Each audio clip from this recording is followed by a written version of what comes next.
En este programa queremos que los emprendedores, que los empresarios tengan acceso a muchos recursos que les permitan apalancarse, crecer y sobre todo ser sostenibles en el tiempo. Y uno de esos recursos es el crédito. Hoy queremos analizar con un experto cómo se está moviendo el tema de los créditos, porque a veces sentimos que necesitamos una banca mucho más humana y mucho más cercana a los empresarios, a los emprendedores, a ese que apenas está empezando con un pequeño negocio y que obviamente necesita acceso a capital. Giovanni Montoya, bienvenido a nuestro programa de televisión Negocios para que hablemos de este interesante tema. Juan Carlos, muy amable, gracias por tu invitación. Vamos a empezar a hablar sobre los tipos de créditos que existen en general para que empecemos a abordar este tema de qué tendrían que hacer los bancos para darle acceso al crédito a los más pequeñitos. Bueno, en Colombia existen varias líneas de crédito. La más usual es el crédito de consumo, el crédito al que accedemos todos para educación, para gastos generales. El crédito de consumo entonces es el más voluminoso. Sigue el crédito hipotecario, que es un crédito que hemos utilizado los colombianos ya por más de 40, 45 años para adquirir vivienda. El crédito comercial, que es el que va destinado efectivamente a las entidades. Y en estas líneas de crédito comercial pues tenemos una variante que es el microcrédito, el crédito que va destinado al pequeño y mediano empresario. Hay algo que me pasó en estos días, era que mirando en el tema en un banco, yo veía que mientras más grande fuera la empresa, mejores eran las tasas. Y uno decía, hombre, sería como de alguna manera ilógico con la economía, porque el que está empezando debería tener unas tasas como más favorables. ¿Cómo funciona ese tema de las tasas? Bueno, las tasas en Colombia se dividen en dos. Sobre todo ese tema del costo de un crédito. El también. costo de un crédito, claro. Digamos que las tasas en Colombia se dividen en dos categorías. La tasa corriente, que es el promedio de lo que los intermediarios financieros están cobrando por el crédito. Claro. Y la tasa de usura, que es la tasa máxima que podrían cobrar. En Colombia tenemos tasas corrientes para el crédito de consumo por encima del 19%, para el crédito de consumo de bajo monto, que es una nueva modalidad que empezó a partir de este año, que es para quienes no han hecho crédito ni una sola vez, y es una línea de crédito hasta 36 meses y por un monto máximo de 2 salarios mínimos. Sí. Esa tasa está el interés corriente en 31.96%, por encima del 30%, y el microcrédito igualmente, el crédito para el pequeño y mediano empresario está en el 34, casi 35%. Son costos demasiado altos que están vinculados a la percepción de riesgo cliente que el banco percibe, es decir, mientras más alta la tasa, el banco considera que la entidad es más riesgosa.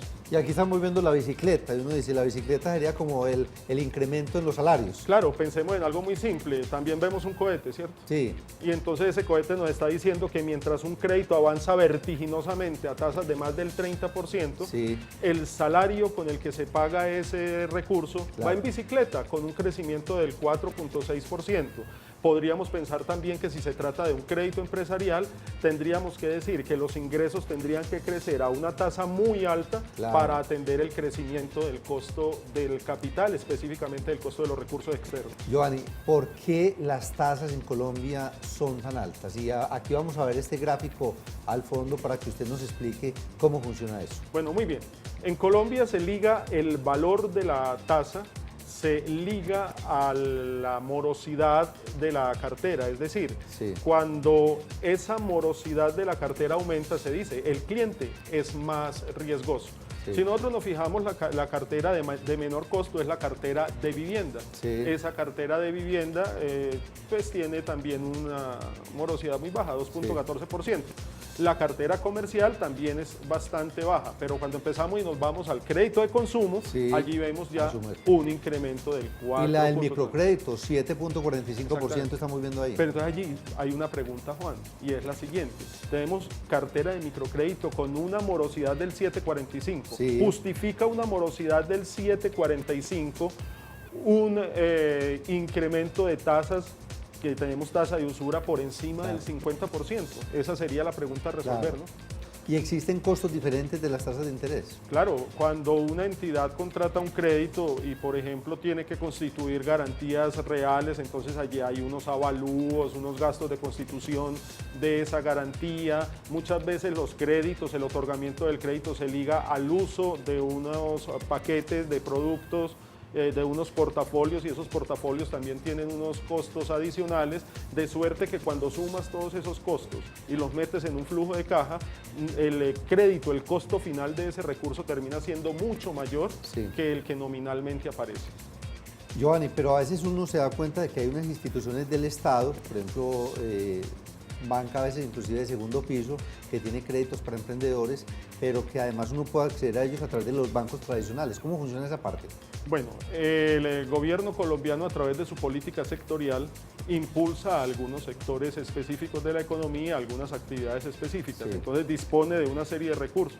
Pero como los bancos de segundo piso no tienen acceso directo al mercado, lo hacen a través de la banca tradicional. El negocio entonces es que le colocan a la banca tradicional los recursos a un costo bajo y le permiten un pequeño margen de intermediación para que ellos a su vez se lo coloquen al público en general. El tema es que muchas veces por políticas de las entidades no se accede a esos recursos porque consideran, por ejemplo, para un emprendedor que es más fácil prestarle a la persona que a la empresa. Sí, claro. Y eso dificulta de todas formas la inclusión financiera. O a veces hay que decirlo, el mismo asesor en el banco para él es más importante y va a percibir una mejor comisión si pone el crédito propio que si pone el crédito de un tercero. Y no solo por temas de comisiones, sino porque también tienen que cumplir una serie de metas comerciales y eso lleva a que prefieran una colocación a otra. Entonces podemos decir que esos márgenes en esa intermediación definitivamente son altos, ¿no? Aquí estamos viendo el tema del microcrédito, consumo de bajo monto y consumo y ordinario. Claro, y también vemos la tasa de ETF, entonces podemos decir que la tasa de ETF es lo que le cuesta en promedio la captación al sistema financiero. Y al otro lado tenemos las tasas a las que coloca, como se puede observar, pues tenemos márgenes por encima de 15 puntos porcentuales en créditos de consumo y ordinario, tenemos márgenes por encima del 27% para créditos de consumo de bajo monto y por encima del 30% para microcrédito. Eso es un margen bruto muy grande, es un margen bruto muy alto, con unos niveles de morosidad relativamente bajos y entendiendo además que el sistema financiero tiene provisiones por encima del 100% para su cartera morosa. Claro. Vamos a mirar aquí cómo le pegan esos altos costos, sobre todo cuando estamos hablando de un negocio nuevo, un emprendimiento, apenas está empezando y obviamente se ve maltratado por esos costos tan altos. Claro, digamos que alrededor de un negocio nuevo hay una cantidad de ruidos, hay una cantidad de elementos que están golpeando la operación. Entonces, de un lado está el costo del capital, el costo promedio ponderado del capital, que surge de la relación que hay entre el costo de los recursos propios y el costo proveniente de terceros. Si bien entendemos que el costo proveniente de terceros tiene un beneficio tributario porque la parte que corresponde al interés yo me lo descuento de mi base gravable antes de pagar impuestos, si entendemos eso de todas maneras, el costo del capital termina siendo muy alto, es decir, la rentabilidad que tiene que generar el activo y que tiene que generar el patrimonio tiene que ser superior a ese costo de capital. Eso hace que proyectos buenos que generan un flujo de caja aceptable, cuando se encuentran con estas fuentes de financiación, van a perder toda la viabilidad. Le pega al tema de expansión del negocio. Un negocio que se quiere expandir se enfrenta a costos de capital muy altos.